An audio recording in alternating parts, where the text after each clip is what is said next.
You who are brokenhearted, who woke today with the winds of despair whistling through your mind, come in. You who are brave but wounded, limping through life and hurting with every step, come in. You who are fearful, who live with the shadows hovering over your shoulders, come in. This place is sanctuary, and it is for you. You who are filled with happiness, whose abundance overflows, come in. You who walk through your world with lightness and grace, who awoke this morning with strength and hope, you who have everything to give, come in. This place is your calling, a riverbank to channel the sweet waters of your life.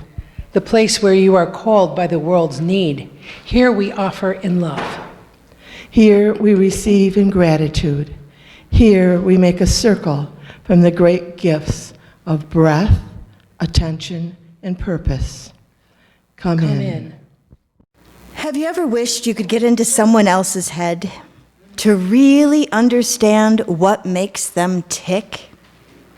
I know when I think about the pioneers in psychotherapy who helped us to understand what goes on inside our heads, two names instantly come to mind. What are some of the names that come to mind for you?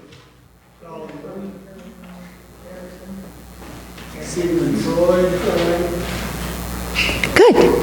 I can tell the people who took those classes in college. Well, I think of Freud and Jung.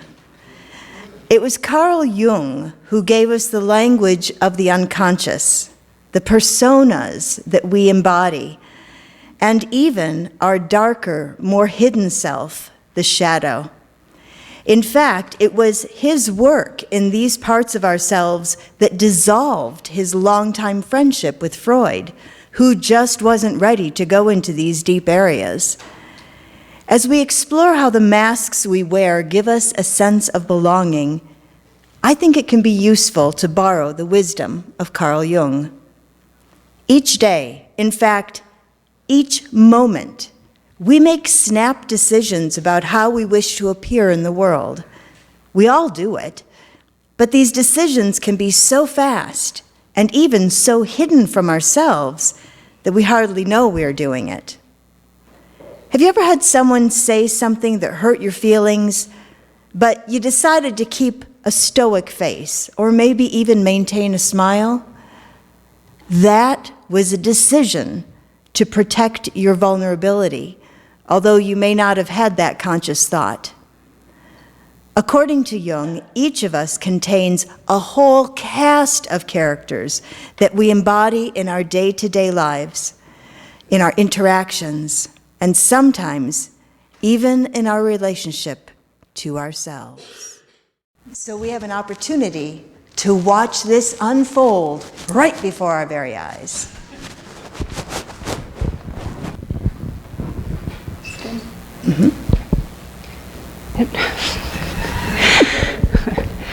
Mirror, mirror on the wall, I have a challenging day ahead of me. I could sure use some help from you. Of course, I realize that I'm not usually this self-aware, but I have an inexplicable urge to speak my thoughts out loud. Strange. I am your shadow self.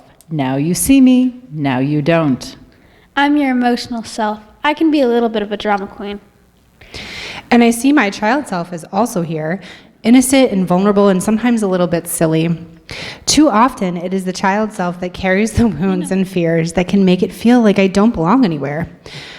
I think I need courage for the day ahead of me. Definitely. You can bring your warrior self to any challenge.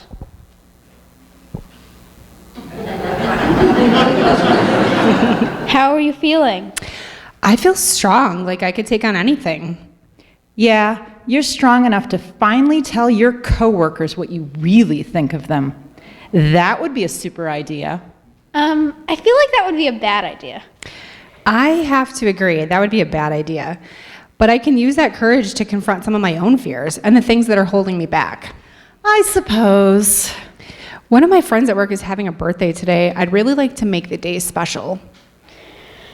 I know exactly the thing.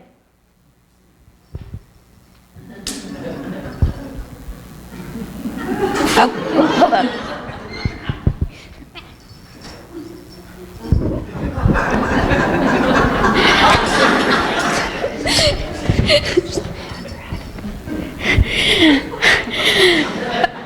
You could be the life of the party. Doing something nice for someone else always feels good. I love parties, I know. Let's get those black balloons that say "over the hill." I think they're hilarious. I agree that balloons are a good idea, but I think my friend would feel bad if I focused on her age and insinuated that she was over the hill. Whatever. I think that you would feel bad if you joked about her age. She's kind of sensitive about this big birthday. She'll be glad you remembered, though, and her happiness would make you feel happy, too. I'm most worried about the meeting I have today after lunch. I hate meetings after lunch. Everyone's a zombie and struggling to stay awake. I have to do a big presentation, and I hate being in the spotlight. My boss is really putting pressure on me to make this good. Wow, I feel for you. Just keeping them awake is going to be hard. You need to bring your inner wisdom into play and be your true self.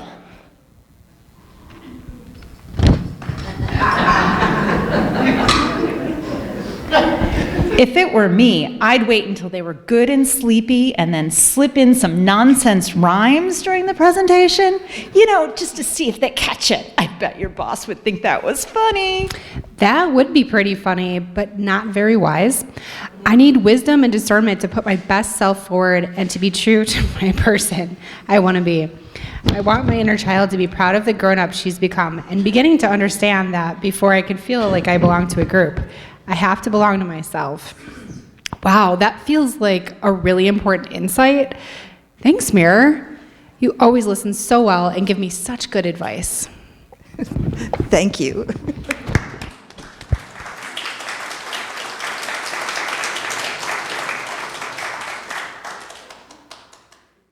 Well, I know I got some real insights from Liz's conversation with herselves. Unitarian Universalist minister Reverend Scott Taylor is responsible for the content of the Soul Matters thematic curriculum that we use in our small group ministries. He writes in the October edition, "We belong to every part of our lives, and every part of our lives belongs to us, even the failures, the cruelty, the betrayals, the addictions, the cowardice. Until we embrace those scared and tender parts with the kindness and forgiveness we so generously give to others, we will never be whole. We will never be home." There are many reasons that we wear masks: for self-protection, to project the person we wish we were, to hide ourselves from ourselves, as well as hiding from others. And so, I wonder, I have the blue mic, when it might be useful for us to put up a mask. We don't put up masks necessarily to be contrary. We do it because it does something for us. Any responses of when might it be useful for us to put up a mask? If you'll put up your hand, I will jog over to you. Angry, because you have to find out why you're angry and what that triggers in you. And sometimes we're embarrassed to be angry or ashamed by it, and so we try to hide it. I would say a job interview. Oh. Because you want to project that you're perfect for the position and you want to be hired. If you need to show bravery or confidence for someone else to help strengthen them. Yeah. Partly because it's vulnerable for us, but also to be that strong person for them. You might wear, excuse me, a meet the public mask for situations where you're not going to be comfortable or you don't really want to be there. Sort of a generalized, nice person, chit-chatty, small-talky mask. Okay, so anybody else have that mask? I use it at wedding receptions all the time. Because I don't know most of the people, you know? Well, and even if I do, sometimes I use it, I'll be honest. Any other times when it helps us?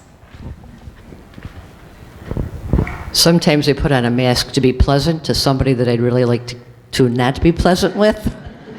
I liked the little hesitation there. That was very honest. So let's shift gears to when it can be harmful for us to wear a mask. Not a literal mask, but to mask ourselves. When can it be harmful?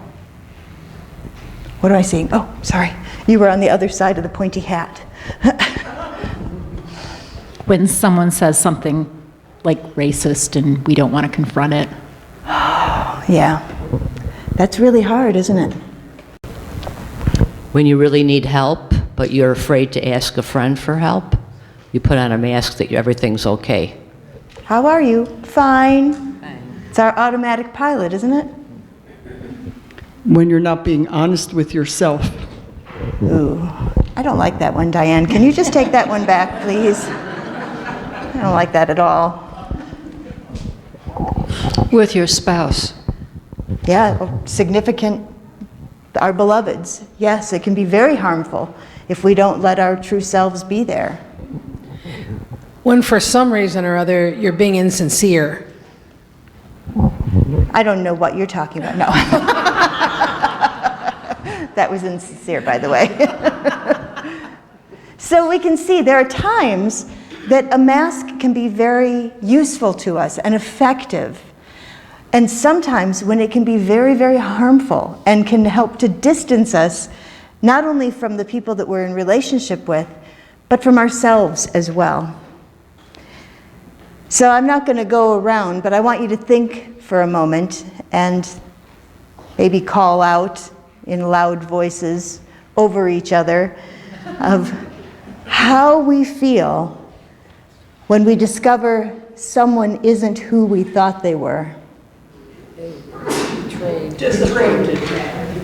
Betrayed, disappointed, confused, betrayed. Anxious. Joy. Yes, Joe, joy. That is a possibility. You are absolutely right. They might be much better than we thought. I love your point of view, Joe. Thank you for lifting where I was going kind of dark. So, again, not a necessarily me running around, but think about how the masks that we all wear these masks at some time or another. Whether you're putting on that strong face about, it's okay, I'm fine, I'll get through this, I don't need anybody's help. That's not a true thing most of the time. But think about how it can contribute or keep us away from a sense of belonging. I know for myself, I have a really, really hard time asking for help. It's just not a thing that is remotely comfortable for me. And so I end up sometimes distancing myself, giving me a good reason why I shouldn't. Well, they wouldn't really understand. Oh, they're busy. They have their own stuff. And I remove myself from relationship by telling myself these stories, by wearing a mask that makes it that I feel like I don't belong. And as Joe would point out, there can be a joyful side too. That if you're putting on that mask of, I am a friendly, approachable person who can do small talk, that you might actually engage with someone and make a new connection. And that can be a really joyful way of belonging. So these masks are not all bad. They're not all good. They're a mixed bag. A mixed bag of Halloween treats. So Scott Taylor said, we belong to every part of ourselves, of our lives, and every part of our lives belongs to us.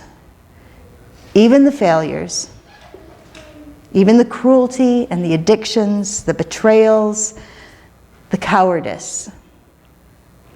Until we embrace those scared and tender parts with the kindness and forgiveness that we so generously give to others, we will never be whole. We will never be home. Belonging to ourselves and accepting ourselves. Accepting even the parts that are less than lovely does not mean that we sort of shrug our shoulders and let ourselves off the hook. Yeah, I lost my temper. I said some harsh things. It's just what I do. Just because we are all born blessed with inherent worth and dignity, it does not mean we don't have some things we need to work on. Yes, we love who you are, and we will support your efforts to become the person that you are capable of becoming, that compassionate person that we see in you. If you lose your temper and say harsh things, truly an apology is in order, with some reflection about how to do better next time. And that also means that apologies are offered without qualification. So what do I mean by that? Here's an example. I'm sorry I lost my temper and said harsh things, but they should know better than to provoke me. Qualifications are usually preceded by the word but, and they zero out the apology. You might think, well, I'm just giving an explanation, but you're not owning what actually happened. When we belong to ourselves and accept and forgive our behaviors in a way that helps us to grow and builds community, then we begin to find home. And we can stop relying on masks to hide our vulnerability or to try to fit in.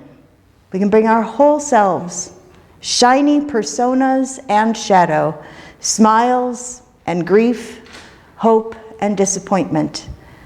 We can experience true belonging.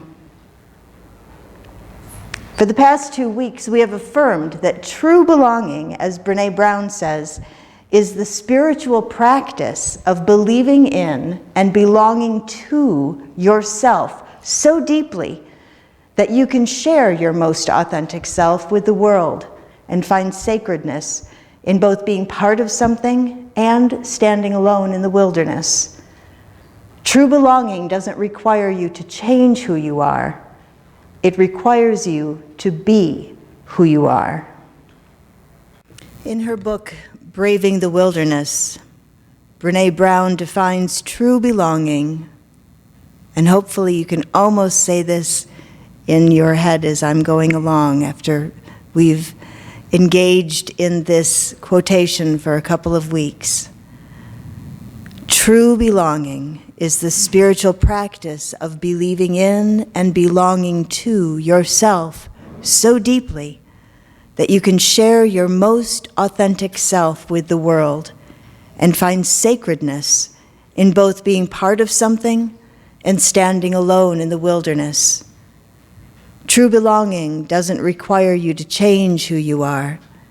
It requires you to be who you are.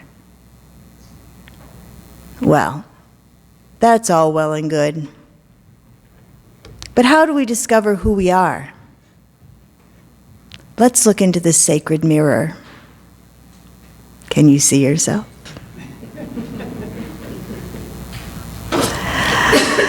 Earlier this morning, Liz gazed into a sacred mirror as she tried on hats and emotions, making visible what is usually an unseen and unconscious, subconscious activity. Gazing into the sacred mirror can be scary, because the mirror does not show us only what we want to see. It shows us what we need to see. I know that because I've seen it for myself. When I began seminary and throughout the years of formation, I was told again and again that I was a people pleaser and that I lacked good boundaries. The first time I heard that, it sounded like gobbledygook to me. What was a boundary? That should have been a clue. What was a boundary, and how did one get good ones? Well, my experience with my sacred mirror has been that when an honest question is asked, there will be plenty of opportunities to discover the answer.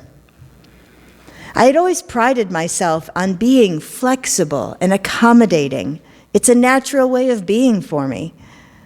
Without good boundaries, the ability to say no to a request made me anxious. And so I didn't have that ability. I couldn't say no to a request.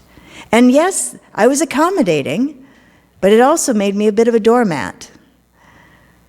My first 3 years of ministry were more difficult than they had to be because I didn't feel like I could ask others to accommodate me.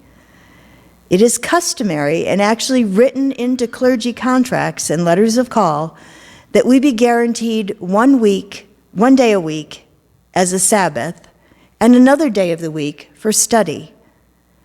Since we often work weekends, at least Sundays, I chose Fridays and Mondays for study and rest, a habit which I still maintain. And then the internal pressure, note internal in me, pressure to accommodate kicked in. Well, the only night the board could meet was Monday. If someone requested to meet with me on a Friday, it never occurred to me to ask if there was another day that might work for them. I just accommodated. For those first 3 years, I rarely had a day off. I never used all of my study leave or vacation time, and I came to work, even when I was sick. The thing is, I liked being accommodating. I liked anticipating others' needs and filling them before they even thought to ask. It kind of gave me a thrill to wear the Wonder Woman mask. And people validated that with admiration for how hard I worked. And I almost quit ministry because I was completely tapped out. I had been avoiding the sacred mirror because I kind of knew what I'd see there. A people pleaser with terrible boundaries. I'm getting a little better, but I have to hold up this mirror all the time. This is my 8th year in ministry. And when Les and I were down to 1 car for a week this summer, does anyone suffer like that? Oh my goodness. Anyways, when we were down to 1 car for a whole week this summer, I actually asked 2 people if we could meet at my house instead of church, rather than taking an Uber to avoid inconveniencing them. And you know what? They both said sure. One got a little lost trying to find my house, and that didn't even make them mad. If boundaries look like a little white picket fence in a yard, I have 1 little picket out there. It's all by itself, but you got to start somewhere. I continue to learn and grow, and although my boundaries can sometimes be a little squishy, I recognize it as a growing edge rather than a validation to bend myself into a pretzel in service to others. Gazing into the sacred mirror doesn't always mean that we like what we see, but it means we are willing to be courageous and belong to ourselves. As Scott Taylor reminds us, we belong to every part of our lives. And every part of our lives belongs to us, even the failures, the cruelty, the betrayals, the addictions, the cowardice. Until we embrace those sacred and tender parts with the kindness and forgiveness we so generously give to others, we will never be whole. We will never be home. In a moment, we're going to sing together. Whenever I officiate a wedding, there is a point where I remind the couple and those in attendance that none of us is alone. We are not the product of our own devising. All of us, to whatever degree, are who we are because of those who came before us. At this time of year, when the veil between the worlds of the living and the dead is the thinnest, we pause to remember.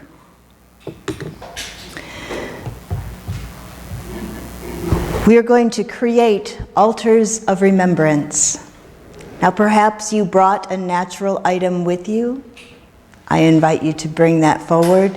We have items up here, and we're going to create 2 mandalas, one on the round table and one on the square. That's an example, but so that you can choose a something beautiful and place it in such a way to add to the beauty. If someone sitting next to you might have a hard time making the trip up here, perhaps you could offer to do it on their behalf. To make this the least chaotic, which I know is not our natural way of being, I'm going to ask you to have everybody come through the center aisle and take and put, and then continue on the side aisles, just to avoid the chaos. And so I invite you to come forward and place something beautiful in honor of your beloved dead on one of these altars of our own creation.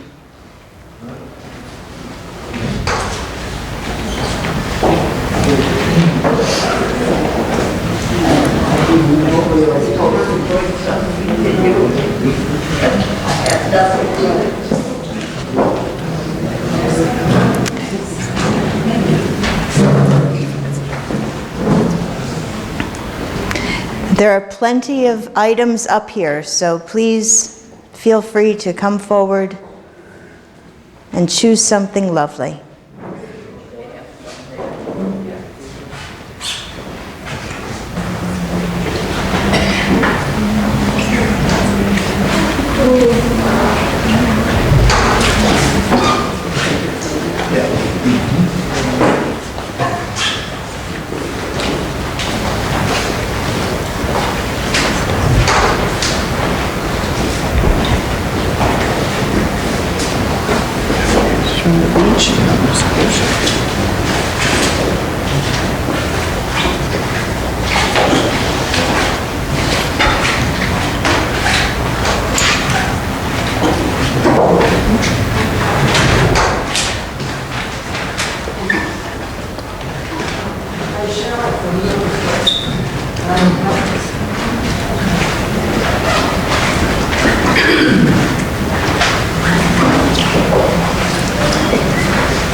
I hope that following the service you will come up and look at the beauty and know the love and heart that is the foundation of these altars of remembrance.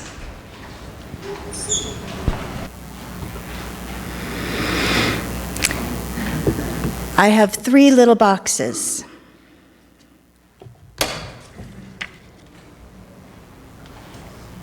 They're life's little boxes.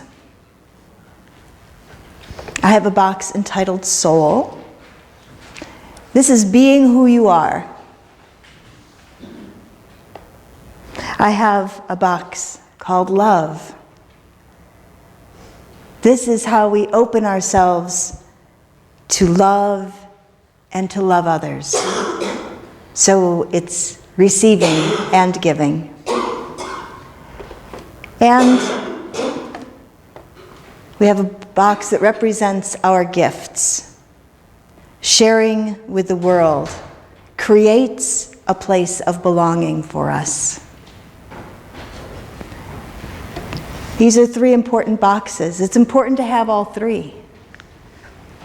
I know I quote Mark Nepo fairly often, and today, to sort of tie things together, I found one of his insights especially compelling. In his reflection entitled "Love is in the Being," he writes, "The center I once glimpsed is all around me, a landscape I now live in, and I will not pretend anymore. If those I love can't recognize me with my soul out in the open, I will no longer retreat and show what is familiar." He then opens that reflection to the reader as he writes, "You do not have to do anything to be loved. You do not have to perform or achieve or earn a merit badge or be witnessed doing good. You do not have to do anything to be loved, and being who you are does not let others down. Simply be who you are and love what is before you." Oh, friends, imagine the freedom of recognizing who we are at our core and able to set aside the masks that prevent us from true belonging. That freedom that begins in our own soul would manifest in love, empowering us to share our gifts with the world.